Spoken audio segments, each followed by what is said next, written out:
셔도 좋습니다. 자, 오늘 낮예배 시간에 담임 목사님 설교 말씀 이어서 오늘 집회로 우리 청년들을 향한 이야기를 풀어가 보도록 하겠습니다. 하나님께서 우리를 통해서 일하신다, 그렇게 제목을 정해봤는데요. 오늘 이야기들 풀어가기 전에 하나 그림을 보면서 시작하겠습니다. 자, 여러분 퍼즐 좋아하시나요? 이 직소 퍼즐인데 보통 몇 피스 정도 도전을 하시나요? 마이크를 끄신 분은 뭐 손가락으로 표시해 보시든지, 뭐 저는 한 20개 넘어가면 머리가 아파지기 시작해요. 근데 20개짜리 퍼즐은 거의 유아용이죠, 유아용. 영재는 손가락 다 안 보였는데 300 퍼즐, 3000. 피곤한 친구구만요. 저는 1000피스만 해도 저희 애들이 어릴 때부터 사려고 그러면 1000피스 되면 사지 말라고 그래요. 왜냐면 얘네가 하다가 아빠한테 던지거든요. 아빠 보고 해달라고. 근데 저는 이 퍼즐을 보면 멀미가 나요. 근데 한때는 잘해보려고 연구도 해봤는데 정말 잘하는 사람들이 있어요. 근데 저는 아직도 안 믿겨지는데 우리가 흔히 퍼즐을 맞추다가 잘 안 풀리거나 아니면 아예 시작부터 퍼즐을 잘 맞추려고 하려면 뭐가 필요하죠? 보통은 저 같은 아마추어들은 시작하는 게 전체 그림이죠. 전체 그림인지 뭔지를 알아야 사실 지금 이 사진에는 안 나왔지만 보통 저 같은 경우는 케이스 뚜껑에 전체 그림 있으니까 그걸 옆에다 갖다 놓고 이렇게 보면서 해요. 그런데 정말 잘하시는 분들 얘기를 들어보면은요, 제 눈에는 이 피스들이 비슷해 보이는데 미세하게 다 다르대요. 이게 우리가 일반용 퍼즐이야 다 그냥 막 찍어내니까 비슷할 수 있는데 정말 대회용 퍼즐은 미세하게 다르대요. 그래서 프로들은 그 차이들을 다 구별해가지고 그림을 맞춘다고 하더라고요. 근데 지금 화면에 나온 사람은 제 수준인 것 같아요. 여러분도 이 수준이면 아마추어 중에도 아주 초보입니다. 뭐부터 해요? 테두리부터 맞추죠. 테두리는 한쪽 면이 직선으로 됐으니까 편하죠. 그 다음에 가운데 보면 색깔 비슷하게 연장선이 있는 그림들. 이런 거 맞추다가 이제 피곤하다 하고 그만두게 되죠. 그걸 넘어선다면 이제 프로가 될 수 있는 거고요. 그런데 우리의 신앙생활, 또 우리 청년부 생활이 이와 유사하다라는 거예요. 제가 청년부원으로서 활동한 걸 빼고도 지금 청년부 사역이 20년이 돼가고 있어요. 그런데 오래되었으니까 전문가다 그런 뜻은 아니고 관찰자로서 청년의 때를 지나고 나서 생각을 해보면 두 가지 정도가 기억에 남아요. 한 사람은 좋은 때다. 그러니까 청년의 때 뭐 에너지가 넘치고 삶의 변화들이 있죠. 뭐 학교를 가거나 직장을 취업하거나 연애를 하거나 결혼을 하거나 이게 4, 50대에 그런 일이 벌어지면 체력적으로 감당이 안 돼요. 근데 이제 20대 때 그런 일들이 벌어지죠. 그러니까 이제 좋은 때다. 다시 말하면 뭐예요? 그 시기가 지난다라는 거죠. 또 다른 의미로는 뭐 청년 때 열심히 해봤자 지나고 나면 다 그냥 추억일 뿐. 이렇게 얘기하는 사람들도 있다는 거죠. 마치 퍼즐을 맞추는데 전체 그림을 모르고 그냥 막 열심히 하다가 그림이 완성이 안 되고 퍼즐은 너무 많다 보니까 포기하는 사람들처럼 청년부 시절을 지나는 사람들이 의외로 많다라는 거예요. 좀 쉽게 풀어볼까요?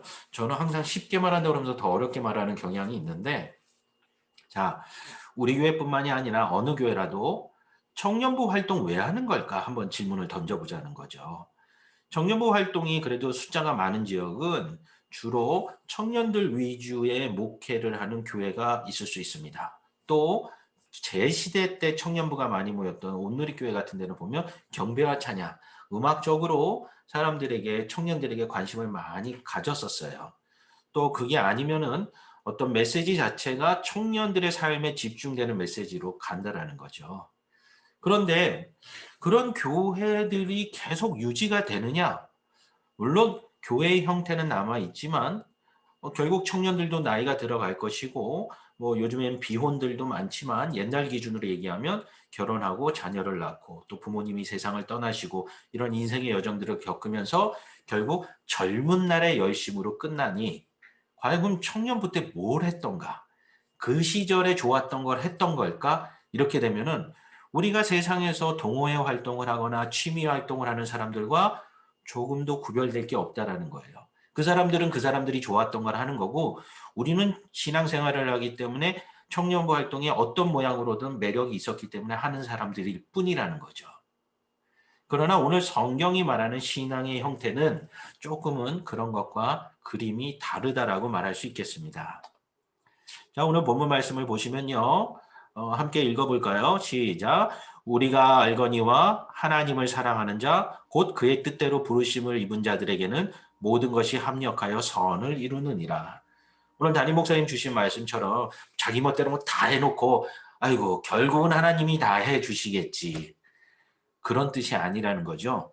하나님을 사랑하는 사람, 그리고 하나님의 그 뜻대로 부르심을 받은 사람은 하나님이 모두 합쳐서 선을 이루신다라는 거예요.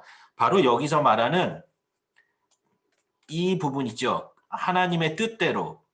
이게 바로 우리가 퍼즐을 할 때 참고하는 빅픽처가 되는 거예요. 하나님의 뜻을 모르면 우리가 청년의 때가 됐던 노년의 때가 됐던 에너지가 있을 때는 열심히 뭐 교회 활동을 하는 것 같지만 지나고 나면 아이고 그때 왜 그랬을까? 아니면 아이고 의미 없다. 이렇게 지칠 수밖에 없다라는 거죠. 제가 퍼즐을 안 좋아하는 이유는 뭐냐? 완성을 잘 못하기 때문에 안 좋아해요. 완성을 하고 성공을 하면 기분이 좋아서라도 또 사서 하고 그러다 보면 많아지겠죠? 그러니까 저희 아이들은 그거 완성하는 걸 해요, 둘이서. 아이가 둘이서 막, 와, 저는 진짜 멀미하고 토할 것 같아요, 그거 진짜로. 몸이 그렇게 반응을 해요. 근데 이 아이들은 하니까 또 그거를 엄마와 할머니는 액자로 만들어서 막 집에 막 걸어 놓는데요. 저는 미니멀리즘이거든요. 근데 집에 막 액자 걸어 놓으면 산만해가지고 싫어하지만 뭐 가족들을 이길 수 없으니까 그냥 적응하고 삽니다. 그런데 하나님의 뜻이라는 빅픽처를 알게 되면 청년의 때가 됐던 나중에 중년의 때가 됐던 노년의 때가 됐던 우리의 위치를 이해하고 방향을 알기 때문에 신앙생활이 계속 동력을 얻고 갈 수 있다라는 거예요. 그런데 그런 그림이 없다라면 헤매는 거예요. 어디로 가야 할지, 뭘 해야 될지 계속해서 방향을 찾다가 인생이 끝나고 나중에 후회하게 된다라는 거죠. 그러니까 청년의 때만 그런 것이 사실은 아닙니다. 오늘 성경 말씀도 청년들만을 향한 말씀은 아니지만 청년의 때가 조금 더 유연성이 있고 에너지가 있기 때문에 여러분이 하나님의 뜻을 따라 부르심을 받았다면 하나님이 여러분의 삶들을 모아서 하나님 나라를 이룰 수 있다라는 거죠. 그렇기 때문에 중요한 건 뭐예요? 오늘 담임 목사님 강조하신 거 아주 중요한데요. God works예요. 하나님이 일하시는 거예요. 내가 하나님의 사역과 하나님 나라의 현장에 내 삶을 들여놓지 않으면은요, 나는 가만히 있는데 하나님이 역사하시겠지. 그건 무슨 행동이랑 똑같냐면, 잠깐 죄송한데 앞에 그림으로 가볼게요. 얘네하고 똑같아요, 얘네. 그림 밖에 퍼즐로 앉아 있으면서, 아이고, 어떻게 되겠지. 그러나 역사를 이루는 거는 퍼즐판 위에 있는 퍼즐이라는 거죠. 그림을 이루는 지체들이 하나님의 뜻을 이뤄갈 수 있다라는 겁니다. 무엇에 따라? 그 큰 그림을 따라 according to his purpose. 하나님의 뜻을 따라 가야 돼요. 그렇기 때문에 우리가 공예배를 통해서 지속적으로 듣는 메시지는 무엇이냐면 바로 하나님의 빅픽처를 우리는 듣고 있다라는 거예요. 그런데 생각을 해봅시다. 하나님의 빅픽처를 드는데 그 퍼즐들이 서로 맞춰가는 그림이 완성이 되지 않는다라면 잘 보세요. 여기 조금씩 이렇게 만들어져 가죠. 이 만들어져 가는 모습들을 보면서 우리가 퍼즐 해본 경험들이 있다면 이렇게 오른쪽처럼 되어 있을 때는 그냥 이거 언제 하지? 이러지만 그림이 조금씩 맞춰져 가면은 이것들이 재미가 생기기 시작하고 거기에 흐트러지지 않게 하려고 노력을 하죠. 근데 여기서 멈추는 사람은 자기네끼리의 친교로 끝나는 거예요. 큰 그림은 완성 못하고 몇몇 퍼즐 맞는 사람들끼리만 몰려다니는 교회에 이런 현상들이 많이 일어나는 거죠. 그래서 세상 사람들이 볼 때는 빅픽처가 안 보이는 거예요. 왜요? 교회들이 그림을 완성을 안 하니까. 그러니까 교회 나가야 할 이유도 없고 교회 나가서 믿는 애들을 보면 사실 우리끼리는 퍼즐이 이웃끼리 맞아서 그림을 만들어가는 듯 하지만 세상 사람들이 볼 때는 그림도 아니고 그냥 하나의 조각들이 모여 있을 뿐이죠. 그러니까 우리가 예수 믿는 이유를 세상 사람들은 아무리 들여다봐도 이해가 안 되는 거예요. 그때는 뭘 보여줘야 돼요? 하나님의 빅픽처를 보여줄 수 있어야 된다는 거예요. 청년의 때에 흔히 제가 잘할 때도 그런 얘기를 많이 했어요. 옛날이니까 좀 감안하고 들어주세요. 옛날 장로님들이 교육위원장을 하시면 교회에서 아이고 청년 대학부 헌금도 안 나오는 부서 예산을 왜 이렇게 갖다 쓰는지 뭐 이런 얘기를 너무 많이 들었어요. 실제로도 그래요. 그리고 많은 교회들이 그런 생각을 갖고 있었고요. 지금도 그래요. 이것을 도전했던 것이 과거에 유명했던 삼일교회 같은 경우가 그랬죠. 삼일교회는 청년들이 많다 보니까 오히려 이 사람들이 11조를 더 많이 하고 헌금 생활 많이 하고 시간도 더 많이 들이고 교회와 교회 밖에서 열심히 활동한다는 거예요. 근데 상식적으로 생각해 보면 그게 당연하죠. 잘 봅시다. 여러분이 사례를 받고 직장 생활을 한다고 상상해 보세요. 저하고 격차가 어느 정도는 있을 수 있겠지만 저는 돈을 벌면 어떻게 해야 돼요? 딸린 식구들이 있어요. 그러니까 나누기 4를 하는 게 아니라 열을 받으면 2.5씩 갖는 게 아니라 제가 1 갖고 9를 가족들이 써요. 그게 이제 가장의 비예요. 우리 인강희 지사님은 이해하시죠? 끄덕거리시잖아요. 이게 남자들의 슬픔이에요. 그런데 청년의 때도 가족을 부양하고 형편적으로 힘든 청년들이 있을 수 있지만 그래도 조금은 자산을 유동성 있게 쓸 수 있다라는 거죠. 그러다 보니까 헌신을 더 많이 하고 또 여러분 때는 이 열정이 있습니다. 여러분은 아직 늙어보지 않아서 그 느낌이 안 오죠? 저는 벌써 가슴이 아프면 심장에 문제 있나 걱정부터 찾아와요. 그래서 병원을 못 가요. 무서워가지고 안 가요. 그만큼 우리가 청년의 때에 어떤 일들을 할 때는 에너지가 있기 때문에 어느 정도 유지가 되지만 나이가 들어가면 점점 지칩니다.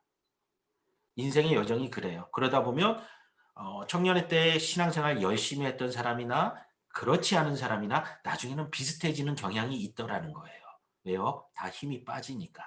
그런데 나이가 들어감에도 불구하고 영적인 에너지가 넘쳐나는 사람들이 분명히 존재해요. 누구냐? 빅픽처를 붙잡고 있는 사람이에요. 그러면 그 퍼즐판 위에만 있으면 하나님께서 역사하시기 때문이죠. 그러나 인생을 살아가면서 나이가 들면서 힘이 빠지는 이유는 뭐냐? 하나님의 그림에서 옮겨서 세상의 그림으로 가기 때문이에요. 자식들 먹여 살려야 되고 학교 보내야 되고 시집장가 보내야 되는 그림으로 인생이 바뀌기 시작하면요. 내 존재가 세상의 퍼즐 안에서 움직이기 시작한다는 거죠. 그럼 힘이 계속 빠질 수밖에 없어요. 하나님의 그림을 잃어버렸기 때문이죠. 이제 영어로는 테이프스트리라고 그래요. 우리말로는 뭐 여러 가지로 보면 양탄자가 될 수도 있고 지금 그림의 재질이 살짝 다르죠? 그리고 위에도 보면 이렇게 봉을 해가지고 거는 모양이라는 거를 여러분이 보실 수 있죠? 그러니까 이거는 시줄과 날줄을 엮어서 그림을 만드는 거예요. 제가 유학 시절에 논문을 쓸 때마다 선교학 논문을 쓸 때마다 맨 마지막에 꼭 집어넣은 말이 이 말이에요. 테이프스트리는 시줄과 날줄이 모여서 그림을 만들어 가듯이 하나님의 나라는 열방의 백성들이 시줄과 날줄이 되어서 각자의 색깔을 드러낼 때 신앙 안에서 그러면 빅픽처인 그림이 나오기 시작한다라는 거죠. 우리가 교회에서 신앙생활한다라는 건 그런 그림을 가져가야 돼요. 여러분 한 사람도 시줄과 날줄이 되는 거고 예수소망교회도 하나님 나라의 시줄과 날줄이 되어서 하나님 나라라는 그림을 만들어갈 줄 알아야 한다는 거죠. 그러나 우리 안에 죄성이 있고 우리가 연약하기 때문에 계속해서 빅픽처들을 잊게 됩니다. 그래서 우리가 하는 활동이 뭐냐? 그것을 붙잡기 위해서 공예배에 참석해서 말씀을 듣고 여러 가지 활동을 통해서 지금은 또 잠언 성경 필사하고 있죠.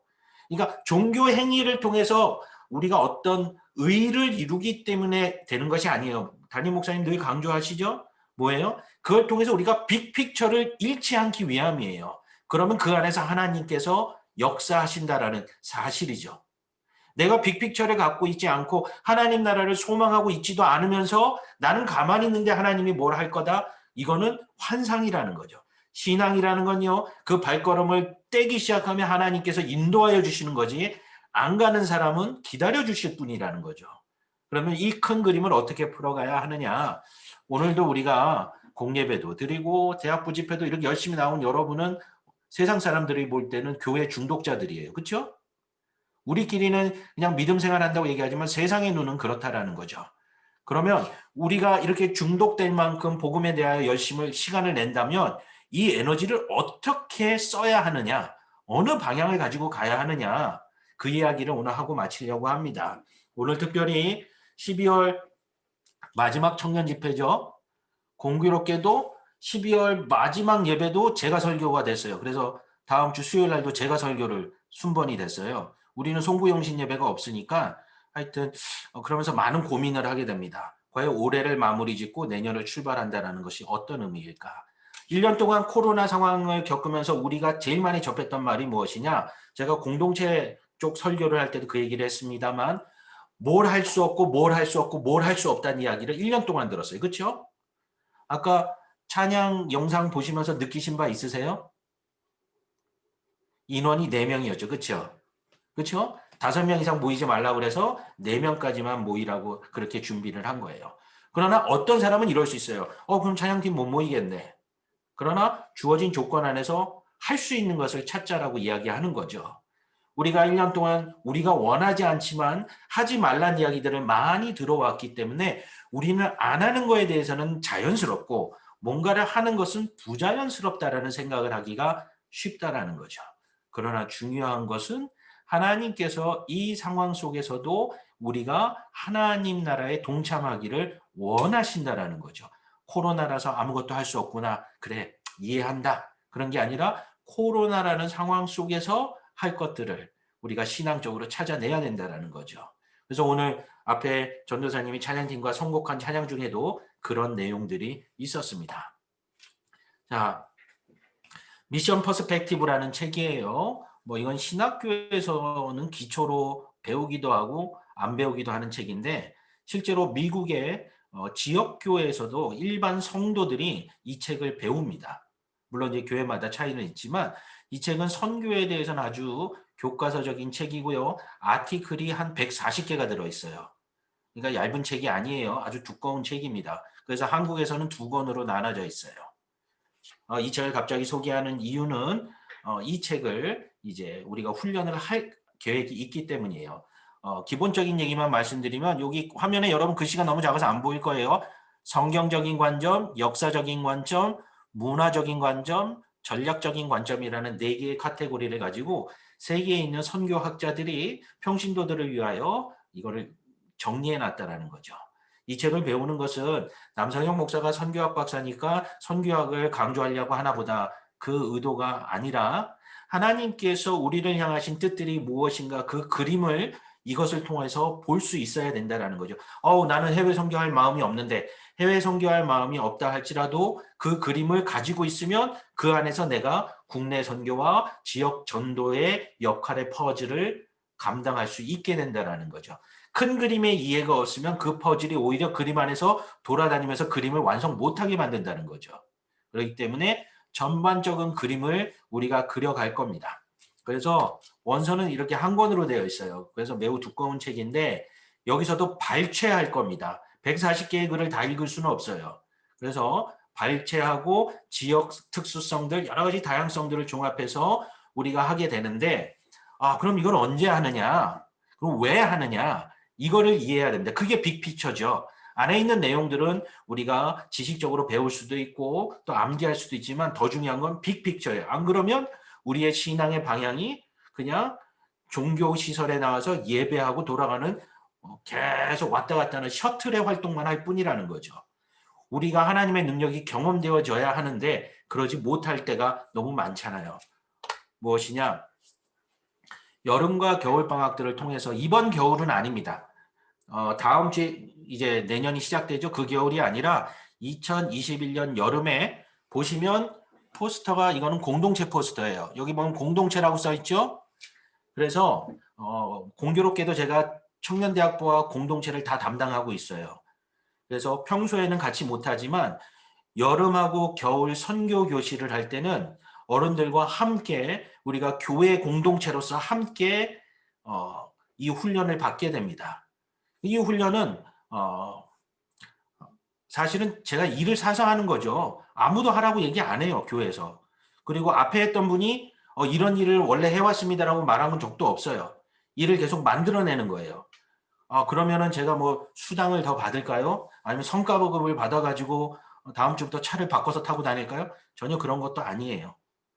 저도 이제 나이가 들어가지만 이러한 활동들을 통해서 내 안에 주신 하나님의 큰 그림들을 잃지 않기 위한 그리스도인으로서의 활동이라는 거죠.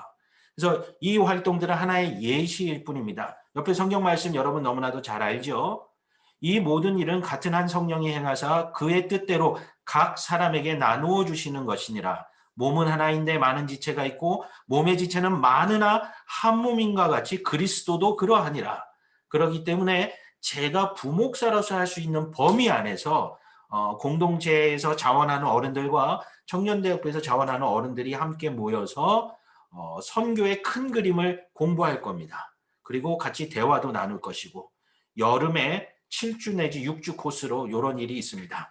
그리고 겨울에도 있고요. 내년 여름에도 있고요. 내년 겨울에도 커리큘럼이 다 있습니다. 그러면서 선교의 역사도 배울 것이고 뭐 공부해서 학점을 따는 건 아니지만 2000년의 교회 역사에서 기독교가 이런 그림을 그려왔구나. 그것들을 알게 되면 오늘 나는 이런 모습에서 그 퍼즐 하나를 맞춰갈 수 있겠다. 그런 마음이 생길 수 있도록 하는 거죠. 그렇기 때문에 오늘 말씀을 다시 한번 보면요. 만일 한 지체가 고통을 받으면 모든 지체가 함께 고통을 받고 한 지체가 영광을 얻으면 모든 지체가 함께 즐거워하느니라. 너희는 그리스도의 몸이요 지체의 각 부분이라. 그러니까 우리 한 사람 한 사람이 엄청난 일을 해서 하나님 영광 받으시는 게 아니라는 거예요. 우리가 각자 퍼즐의 한 모습들을 맞춰가는 거죠. 그래서 공동체 쪽에서는 이런 일을 제가 제안했습니다. 우리 대학부에서 지금 인도네시아 주선교사님을 후원하고 있고 오늘도 쉐어링을 통해서 선교 헌금을 드리면 선교사님을 돕는 일을 하죠. 근데 작년에도 그랬죠. 재작년에도 다른 선교사님 했죠. 여러분이 나중에 어른이 되고 청년대학부를 떠나도 또 뭐 선교 헌금을 언젠가는 하겠죠. 그런데 우리가 왜 지쳐갈까요? 삶이 같이 못 가주기 때문이에요. 그냥 물질을 보내는 것도 너무 귀해요. 그게 필요 없다는 말은 아니에요. 그러나 우리가 부모 자식 간에도 그러잖아요. 용돈 주면 아이들이 좋아하죠. 근데 그 아이들이 커서 뭐라 그럴까요? 우리 엄마 아빠는 돈만 줬지 같이 시간을 보내주진 않았어. 그런 불평을 할 만하죠. 인격적인 만남이 줄어들었기 때문이에요. 그래서 공동체 안에서도요. 원래는 배운 공동체 안에 일본어 교실이 있어요. 우리의 일본인 교인이 한 분 계셨기 때문에 그걸 했었어요. 그러나 이제 그분이 또 사정이 생기니까 흐지부지해졌는데 오늘 저녁에 제가 오키나와에 있는 선교사님과 전화 연락을 할 거예요. 그래서 선교의 끈을 이어가려고 합니다. 그리고 공동체 전도사님한테도 요청하기를 인도네시아어 교실을 만들라고. 그러니까 전도사님 입장에서는 좀 당혹스럽죠. 뭐 인도네시아 아는 사람이 있는 것도 아니고 찾아보라고 제가 이제 강요를 했죠. 그러니까 저랑 같이 일하는 전도사님들은 시간이 갈수록 얼굴이 안 좋아질 거예요. 자꾸 일이 많아지니까. 그럼에도 불구하고 이런 일들을 통해서 우리가 인도네시아 교실에 뭐 청년대학교 오지 말라고 금지해 놓은 거 아니에요. 만약에 그런 게 생겼을 때 가서 배우면 제가 독려를 하고자 한다면 인도네시아어가 한국 사람 제일 쉽고 빠르게 배우는 언어 중에 하나예요. 그래서 인도네시아의 한국인 선교사가 비율이 대단히 높습니다. 왜냐하면 언어적으로 빨리 적응하기 때문이죠. 아무튼 간에 그런 일들을 도모해 가는 거예요. 그러면 그런데 동참하고 함께 교류하고 각 지체와 퍼즐들이 맞춰져 가다가 나중에 코로나가 어느 정도 완화가 되고 선교지 방문이 가능하면 그런 일들이 삶으로 다가오기 시작하죠.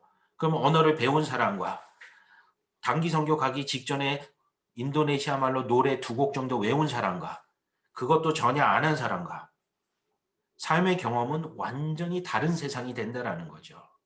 이뿐만이 아니라 여러 가지로 도모하고 있습니다. 임강민 지금 부감 집사님 계신데 도움을 청해서 선교사님 차량 문제도 우리 한 사람 한 사람이 그걸 어떻게 감당하겠어? 할 수 없지요. 그렇죠? 그럼 할 수 있는 방법을 찾아보자는 거죠. 그래서 그 방법을 찾는 과정이 신앙생활이고 그걸 통해서 열매를 맺든지 때로는 그 기간이 늦춰진다 할지라도 우리가 함께 기도하고 연합할 수 있다라면 하나님의 나라가 인도네시아 순다족 속에게도 이루어지는 것을 우리가 분당 지역에서도 함께 목격하고 기도하면서 하나님을 찬양할 수 있는 감격이 이어진다라는 거죠.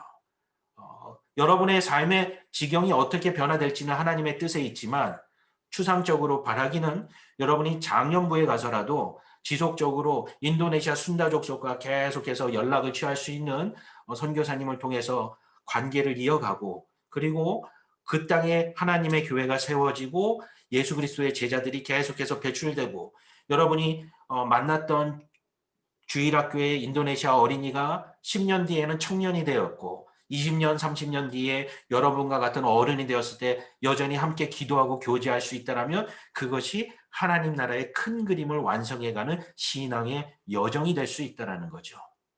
이 그림을 붙잡고 있는 사람들은 가슴이 뜁니다. 그러나 그것이 아니라 왜 또 주일 헌금도 하는데 또 쉐어링 또 내라고 그래. 청년들이 무슨 돈이 있다고. 이건 돈의 문제가 아닙니다. 마음의 문제예요. 그렇기 때문에 여러분이 이러한 것들을 프로그램으로 준비하는 것이 아니라 신앙의 여정으로 우리가 준비하고 있습니다. 우리 강정민 전도사님도 이제 지난주에 학기말고사 끝나고 막 밤새고 오셔가지고 피곤하신데 제가 일을 방학 때라고 더 막 던져주고 있어요. 아까는 커피 한 잔 먹이면서 31일까지 책 한 권 밤새서라도 읽으라고 막 강요하고 있어요. 아마 다 내년에는 못 볼지도 모르겠는데 하여튼 왜 그러느냐? 시간이 남거나 에너지가 남기 때문이 아니라는 거죠. 하나님께서 우리 각자에게 주신 삶의 현장에서 우리가 할 수 있는 것들을 찾아가고 그걸 도모하는 거예요. 그래서 전도사님께도 강조하기를 목사가 전도사에게 어떤 일을 지침을 내리고 전도사가 또 청년들에게 일을 시키는 이런 관계가 아니라는 거예요. 우리가 같이 하나님의 나라의 그림을 설명을 듣고 그것을 알고 우리 목사님 오늘 설교에 몇 번 반복하신 얘기가 있어요. 알게 되고 믿게 되고 확신하게 되는 거죠. 그러면요. 그 그림을 붙잡고 여러분의 많은 표현들이 나올 수 있습니다. 시키는 것만 하면 지칠 수밖에 없어요. 그거는 선교가 아니라 신앙생활도 공부도 직장생활도 시키는 것만 하는 사람은 지쳐요. 그러나 내가 그림을 그려가는 사람들은 더 많은 것들을 이룰 수 있다라는 거예요. 그것이 하나님의 약속이고 예수께서 우리에게 분부하신 일이라는 사실입니다. 월드미션 하면 우리에게는 아주 먼 이야기처럼 느껴지죠. 왜 그런 줄 아세요? 내가 모든 그림을 완성하려고 할 때는 불가능합니다. 그러나 저기에 있는 수많은 깃발들처럼 내가 한 부분을 감당하고 내 친구가 한 부분을 감당하고 그것들이 손에 손을 잡을 때 하나님의 나라가 이루어진다라는 믿음이 있다라면은 하나님이 역사하신다라는 겁니다. 우리는 할 수 없지만 우리가 연합했을 때 하나님께서 역사하실 수 있다라는 겁니다. 그것은 청년부 담당 목사가 선교 전공이기 때문에 도모하는 것이 아니라 하나님께서 이미 우리의 신앙 안에 약속하신 바고 심으신 바고 지금까지 없었던 일들을 여러분을 통해서 반드시 이루게 될 것입니다. 제가 바라기는 20년의 청년대학부 사역 가운데 대부분의 청년대학부들은 이렇습니다. 시집장가 가거나 나이가 차면 빨리 형, 빨리 누나, 언니, 빨리 나가요. 저희 장년부로 가세요. 신혼부부 성교회로 가세요. 이렇게 돼요. 그러나 우리 안에 꿈들이 커져간다면 그 시기가 온 사람들이 어떻게 할까요? 야, 나 청년부에 남게 좀 해줘. 오히려 후배들한테 부탁을 하게 되는 거죠. 우리가 하나님의 꿈을 꾼다면 그런 일들이 가능합니다. 그렇지 않다면 때가 됐을 때는 빨리 떠나고 싶은 부서가 되겠죠. 저도 언젠가는 또 하나님의 부르심을 따라 목회지로 옮겨갈 운명이지만 주어진 상황 속에서 복음의 씨앗을 심고 여러분이 하나님의 꿈들에 참여하는 모습을 최소한 씨앗을 뿌리는 것이 제 사명이라고 생각을 합니다. 다시 한번 이 말씀을 우리가 눈으로 확인할 텐데요. 하나님이 역사하시는 겁니다. 여러분의 삶의 형편들 바쁘고 힘들고 어려운 상황들이 많은 줄 압니다. 그럼에도 불구하고 하나님은 여러분을 사용하기를 원하시고 여러분을 통해서 꿈을 이루시기를 원한다라는 겁니다. 이 그림 잘 보이시나요? 저는 이런 그림을 참 좋아합니다. 예수 그리스도의 면류관 쓰신 얼굴 모습인데 그 안에는 수많은 크리스찬들의 사진들이 모여 있는 거죠. 여러분 한 사람 한 사람이 바로 그리스도의 몸 된다라는 것은 이런 뜻입니다. 여러분 2020년을 마무리하고 2021년을 기다리는 주간 동안 여러분의 마음 가운데 하나님 나라에 대한 소망이 더 커져가기를 바라고, 청년대학부에서 뭘 하는지 잘은 모르겠지만 기대가 된다. 내가 거기서 쓰임받기를 원한다. 정말 남들이 부러워할 만한, 나도 시켜주세요 할 만한 그런 믿음의 성장이 삶 전체에서 있기를 원한다. 이러한 기대감이 우리 가운데 넘쳐나기를 축복합니다. 우리 함께 기도하시겠습니다.